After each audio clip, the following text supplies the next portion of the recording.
Hi everyone, if you are getting this register distribution failed error in Windows 11 computer, here is how to fix it. What you do, you have to search turn Windows features on or off.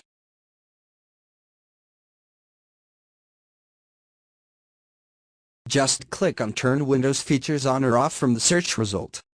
Now you will find locate Windows Subsystem for Linux.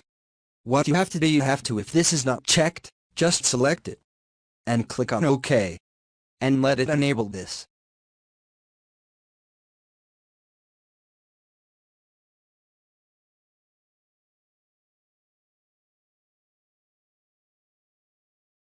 OK, after that restart your computer and try again and your problem will be fixed now. If you see that this feature is already selected, first of all uncheck this option. Click on OK.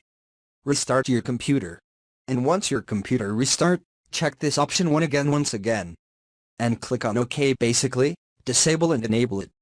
If this issue does not get fixed, let's move to method 2. Open PowerShell as administrator.